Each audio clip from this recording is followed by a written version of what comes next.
Hey there, listeners. I'm KP. And I'm Josh. Welcome to Pillow Talk on Hatch Plus, where gravity feels extra helpful.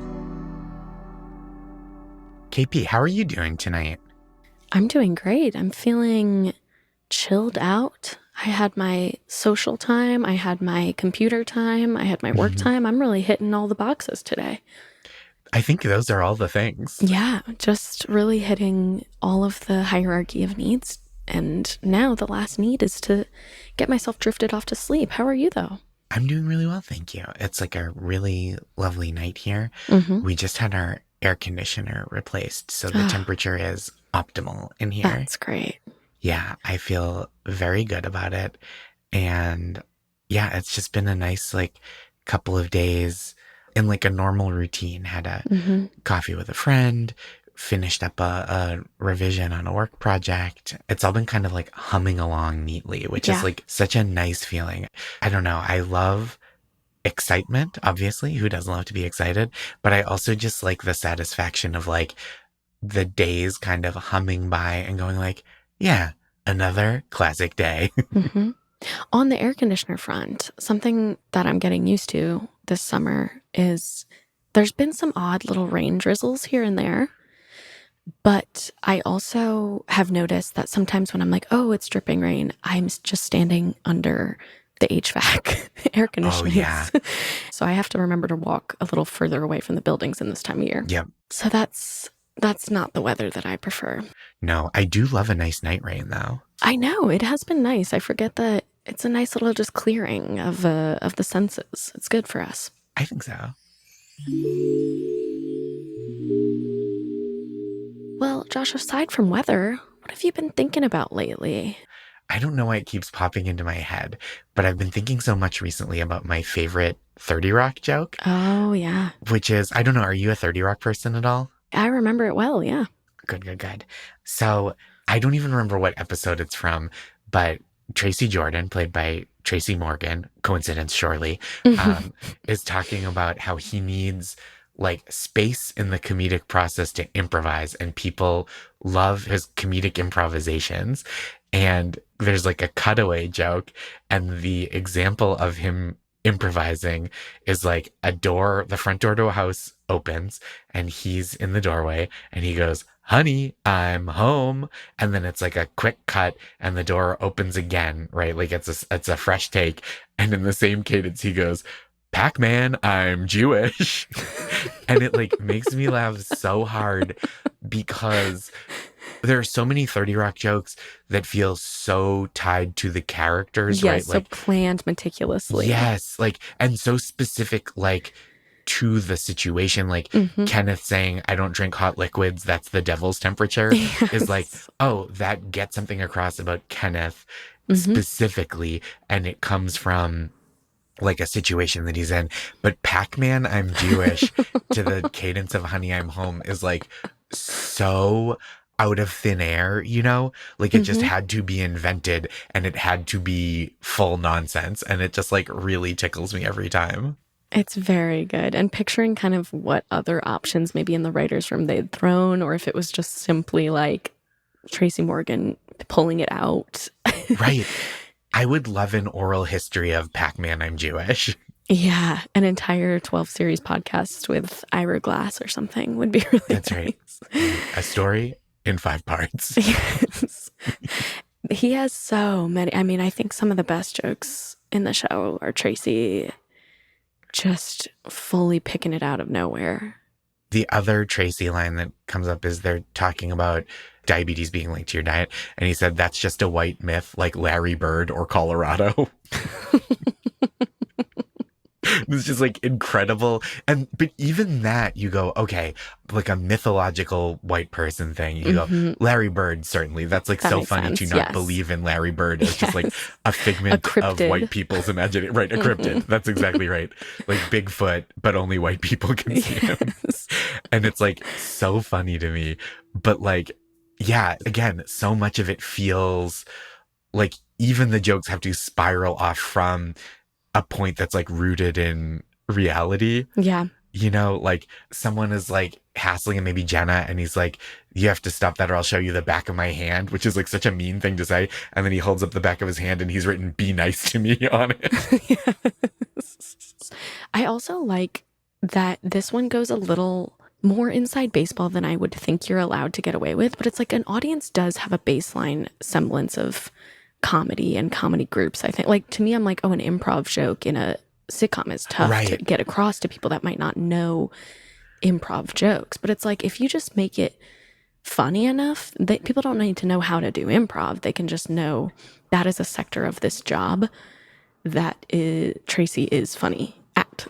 I think you're so right about that because they root it, right? Like the setup is him saying like, honey, I'm home. That's such like a normal thing to say. Hmm. Because if they'd started with something funny, you go, oh, is that just weirder or is it funnier? Or like, Yeah. what's my point of view on his riff on this? But when he starts with something that is like a truly like baseline mundane thing Right. and then he just goes like completely loopy with it, you're like, oh, his idea of improv is like complete non sequitur Yes. goofball stuff, and it's like, And people love it. yes. But it's also like what he's saying is like, oh, this is a great skill of mine, and then you're like, oh, that's It was nothing. It ridiculous. was absolutely nothing. Yeah. Do you have any like jokes that kind of appear to you unbidden from shows or elsewhere? You know what I mean? Just like Yeah. individual moments that get stuck in your head that way? Well, this one that I'm rewatching from Scrubs right now, it's about to show up. And for some reason, it just is stuck in my head so deeply. It is the character, let me look at her name really quick in the Pillow Fort library. Mm-hmm. It is a like psychologist or like mental health professional at the hospital played by Heather Graham. And her whole character trait is like she's so flighty. Mm-hmm. She's just extremely like loosey goosey, forgetful, flighty, scrambled, but very fun. And so it's Dr. Cox is getting mad at her, or someone's getting mad at her for doing something. And she's just taken a bite and she holds up her finger and goes, and she's chewing for like a long, long, long time. And then she goes, ah, and she does two rock symbols with her hand and she goes, Kielbasa. Because she had just eaten kielbasa. And I have no idea why, but so much of the time when something weird goes wrong or like I'm like, oh, okay, I got to take a moment to regroup, I'll go kielbasa in my head. That's so funny. It's not even like my favorite Scrubs joke. It's not like particularly supposed to be a knockout joke, but the way she takes her time, makes someone mad at her, wait for her to chew two rock on symbols with her hand, kielbasa. So that one really gets stuck in my head in some sort of way. I don't know why. No, I love that. My sister and I will text back and forth like anytime someone has like an obscure opinion or habit. Feel like there are dozens of us from Arrested Development. Yes, yes, yes. Oh, Arrested Development has so many that have I just become know. now like ingrained in my vocabulary. I mean, that is just a show that's so quotable. It's not always stuff that becomes like a meme online that sticks, but that show has so many of them of like, it's a banana, Michael. What could it cost? $10. Yeah, yeah. And it's so funny. And Hmm. similarly, the we're all trying to find the guy who did this from I Think You Should Leave. That's a great one. Yeah, it's just like so fun to me when a joke has a like a life of its own outside of its context. I think that's just Yes. like such a beautiful, like a free floating joke that's almost like a song lyric that can get stuck in your head. Yes, I agree.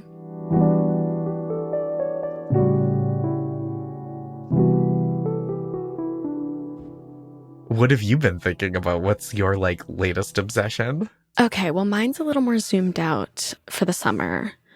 I obviously know that it is beach time. Of It course. is time for beaching.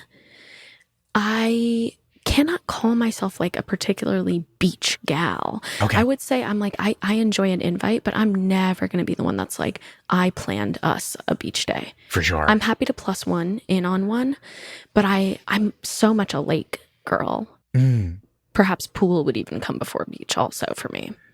So I'd go lake, pool, river, then beach. river. I like a river. I think that's fun.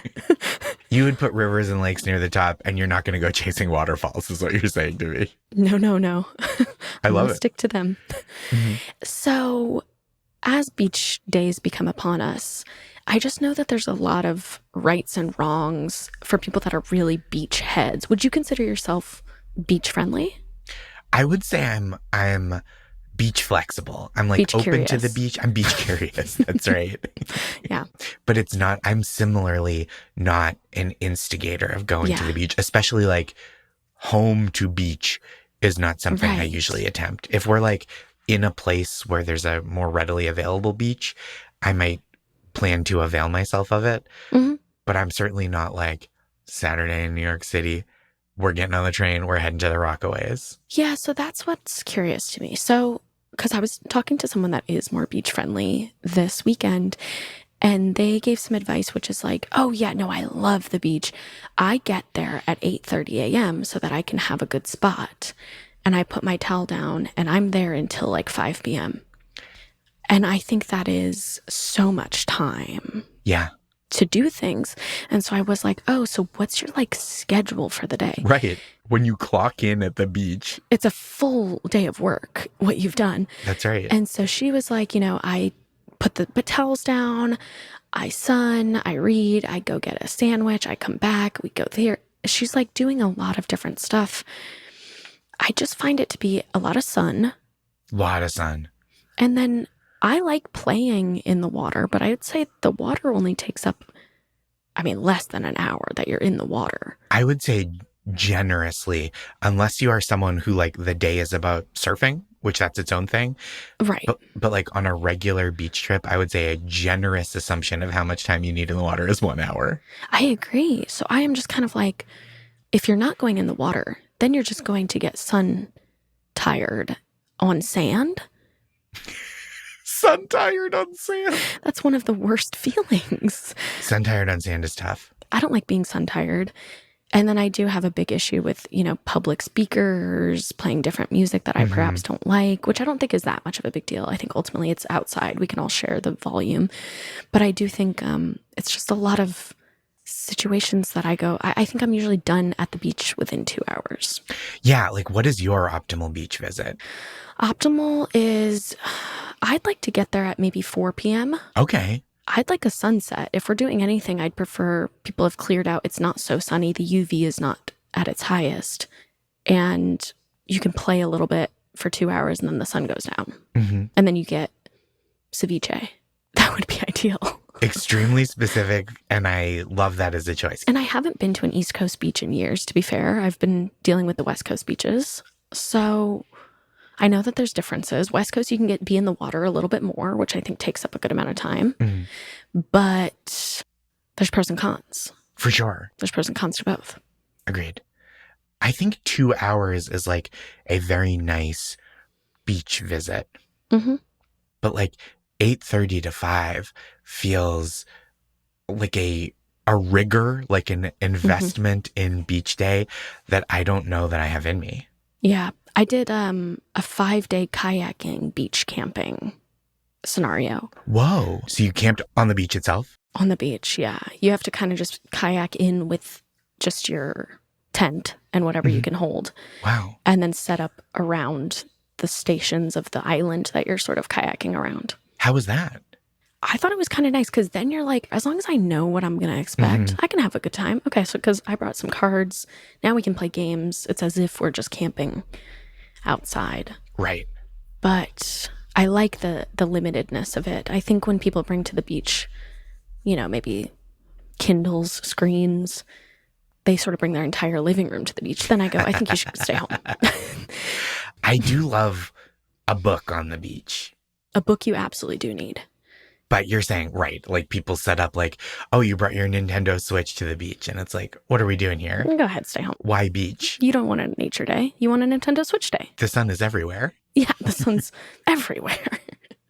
Like the last few years, I've kind of realized that like, I do like a vacation where you go to the beach, but what I don't love, and this keeps me away from the beach, is like having to bring a bunch of stuff to a place that's like a schlep, Yes, very schleppy. enjoy it there for a little while, then you're covered with sand Yeah. and you have to like get in a car or get on the train or have so much stuff with you that you're like, okay, I have sealed compartments for my wet clothes and towel, Mm-hmm. and I have new fresh clothes on. And I think that's just like so much logistics that Mm-hmm. it's not worth the fruit of beach. Yes, that's how I feel because I'm also never usually, I'm not going to be the most prepared sealed Ziploc baggy person. Same. I know that about myself. I usually just am like, and now I have sand in my shoe for 3 weeks and I've never taken care of it, and that's fine. And I'll just live like this. This might be controversial. I'm not a sandal person. I agree. It's hard to find a cute one.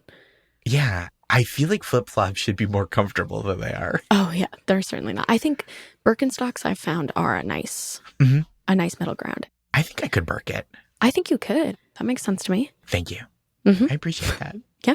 But I have like every 3 years, and maybe even more than that, I'll buy like a pair of those like sporty kind of rubber flip flops. I'm like, oh, this should feel like wearing slippers. And then I put them on and I'm like clutching them with my toes to keep them from falling Yes. off. And just like immediately they're like a dish of hot sand underneath my feet and it's a nightmare. For being so popular and being like, yeah, casual, comfy beach, I find nothing comfy about them. Same. Yeah.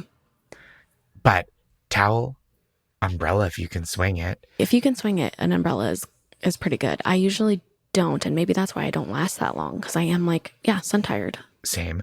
And it's like the level of SPF protection I require, Mm-hmm. it's like theoretical numbers. Yes, there's like a to the blank power involved. That's right. That's right. It's in scientific notation, the SPF that I need. Sunburn wise, I do all right, but you feel exhausted. Totally. Well, speaking of sun tired, Yeah. I'm moon tired. I'm just regular old tired. Even just talking about the beach has got me really tuckered out. That's something they don't tell you about the beaches. Even just the talking of it will get you. Yeah. I think I'm going to go ahead and turn on in. I think I'll do the same. Good night, KP. Good night, Josh.